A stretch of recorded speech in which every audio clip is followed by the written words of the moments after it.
Antara sunnah Nabi SAW dalam rumah tangga ibu-ibu sekalian, kena buat hari ni juga, boleh tak ni? Antaranya Nabi buat apa? Kita hidup kita banyak apa? Cerita kita bab tidur, lepas tu makan, lagi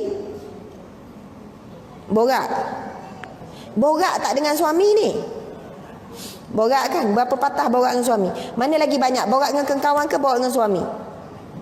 Kawan kan? Suami dah tak ada modal dah. Tapi kawan tu hari-hari jumpa ada je modal nak borak pula kan? Dalam satu hadis Nabi bersabda, sesungguhnya tak dikatakan membuang masa ataupun perbuatan sia-sia. Yang pertama berkuda, Nabi sebut. Yang kedua memanah ataupun berenang, macam itulah. Maksudnya sebab ada orang kata 2 jam pergi main kuda, bazir masa je. Baik baca Quran, Nabi kata tak, itu bukan perbuatan sia-sia. Yang ketiga Nabi kata bergurau senda kamu dengan isteri kamu ataupun suami kamu. Duduk bergurau-gurau, borak-borak. Jangan pula suami ajak borak kan, ajak gurau-gurau. Tak iyalah, buang masa je. Baik saya baca Quran. Tak, kita borak, kita bercakap-cakap, layan suami, itu bukan sia-sia. Pahala. Itu sunnah Nabi. Jadi kita akan borak dengan seronoknya. Sejam borak, cakap pasal anak, cakap pasal tu. Jangan cakap pasal orang lain. Jangan mengumpat. Tadi saya sebut pasal pisau pecukur tu, pada jemaah sekalian, minta maaf lah. Pisau pecukur paling utama orang perempuan apa dia?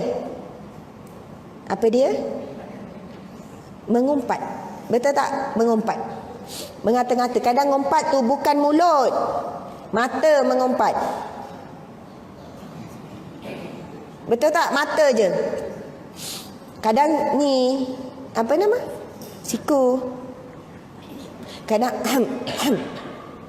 mulut tak cakap apa-apa. Itu ngumpat tak? Ngumpat. Sebab biasa macam tu benda yang negatif. Yang mana kalau orang tu tahu, lepas tu dia gelak je. Kadang tengok ada orang lalu pakai seksi, mulut tak cakap apa-apa, tapi tahu signal tu kita sedang menghina orang tu. Betul tak? Kita tak kenal pun dia. Macam mana nak minta maaf dengan dia? Dia pun dah lari. Macam mana nak minta maaf? Allah dah sebut wala tamshi fil ardi maraha, jangan kamu berjalan atas muka bumiku ini dengan sombong. Tapi kita, Allah bagi kelebihan, ada ilmu, pakai yang elok, semua elok, kita jadi hamba Allah yang sombong. Syaitan tu dalam neraka tu, dalam syurga dulu kan dia di kalangan jin. Dia lebih kenal Allah daripada kita. Dia dah tengok macam mana indahnya syurga, dia dah tengok macam mana takutnya neraka. Dia lebih kenal, dan dia antara jin yang sangat taat pada perintah Allah, yang sangat teguh dan kuat melakukan ibadah. Jin yang paling kuat beribadah. Namanya syaitan dan iblis. Jin ni banyaklah nama dia. Tapi sebab apa? Dalam hatinya ada apa? Sombong. Bila Allah suruh sujud kepada Nabi Adam, dia kata, ya Allah, dia min turab wa ana minan nar, dan aku daripada api. Rasa sombong dengan kelebihan yang ada pada dia. Berhati-hati dengan kelebihan yang Allah bagi pada kita. Orang yang berilmu akan diuji dengan ilmunya. Orang yang diberi jawatan akan diuji dengan jawatannya. Orang yang diberi kedudukan, jadi seorang ibu, seorang ayah, diuji kedudukan tu, dia jadi sombong dengan anak. Dia rasa dia semua betul, tak boleh dengar pendapat anak. Orang yang diberi kekayaan, dia sombong dengan kekayaannya. Berhati-hati. Lebih-lebih kelebihan-kelebihan ini adalah satu ujian yang berat kepada kita. Samalah dengan orang yang bercakap ni. Sebenarnya duduk bawah tu lagi sedap daripada duduk atas ni. Sebab duduk atas ni, maksudnya yang bercakap ni sebenarnya, malahan kalau dibukalah hati ni banyak benda yang busuk. Tetapi bila keluar dekat mulut semua kita susun yang baik-baik. Betul tak? Yang indah-indah. Balik kita istighfar lah, kita mohon ampunlah dengan Allah kekurangan diri kita. Subhanallah.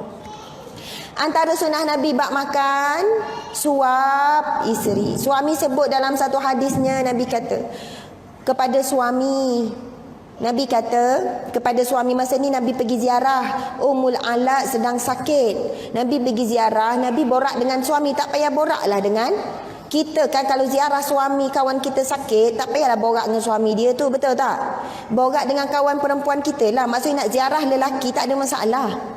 Nabi pun bersabda, Nabi kata, ketahuilah olehmu memberi makan kepada isterimu dikira sebagai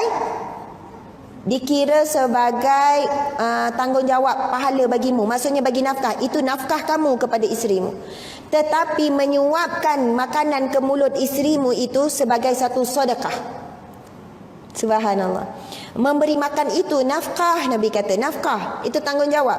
Tapi daripada makanan itu kamu suap ke mulutnya, itu sebab dicatat pahala sedekah. Pagi-pagi subuh-subuh, kalau rasa gelilah nak suap nasi, suaplah kurma ke, kan macam tu je. Buka lah dia punya biji, ataupun bagi buah kerepek ke apa ke. Bukan kita kata mengarutlah benda ni. Cuba buat. Bila kita hidupkan sunnah Nabi, walaupun tak payahlah suap sampai habis nasi tu. Suap yang pertama je, laparlah kita kan, macam baby pula disuap, suap. Mula-mula je lah. Betul tak? Kan nanti bukan suap lagi dah ada tenyeh. Awak ni saya lapar ni. Jadi Nabi pun suapan pertama macam tu je, bukan sampai habis. Suap bang, saya suap sikit. Awak apa kejadah ni? Apa masalah awak ni nak suap saya hari ni? Dia pun dah berdebar-debar, nganga juga berdebar-debar apa ni. Kan? Lepas tu dah selesai disuap tu kan, dia pun mesej lah dekat anak-anak. Balik semua, mak dah nampak, mak kamu dah pelik ni. Mak kamu dah ada tanda ni. Balik cepat bagi tahu semua. Nak sebut cerita tu, gambaran tu, kita ni tak amalkan sunnah Nabi. Bila buat, dikatakan buang tabiat. Bila buat, jadi pelik. Sebab itu rupanya kita ni kahwin 20 tahun, 30 tahun, kenapa tak boleh buat sunnah ni?